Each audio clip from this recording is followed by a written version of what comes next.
Ya Allah. Ya Allah, kan itu. Ya Allah.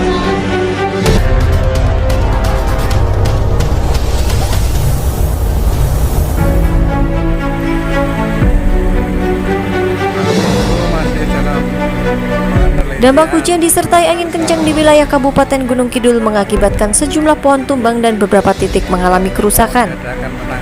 Hujan disertai angin kencang melanda kota Wonosari dan sekitarnya pada Rabu 8 Juni 2022 pukul 16:51 waktu Indonesia Barat. Beberapa titik terjadi pohon tumbang yakni Balai Harjo, Pancuran, depan garasi Maju Lancar, Makam Gupaan, depan taman parkir serta di Sumbermulyo RT 04. Selain pohon tumbang, hujan disertai angin kencang ini juga mengakibatkan aliran listrik padam. Sementara itu di Sumbermulyo dilaporkan genting rumah warga tersapu angin. Pasca kejadian, Satlantas Polres Gunung Kidul terpaksa pengalihan arus lalu lintas dan melakukan langkah upaya evakuasi pohon tumbang di Pasar Argosari Wonosari yang dipantau langsung oleh Kasat Lantas Polres Gunung Kidul. Agus IGTV hari ini.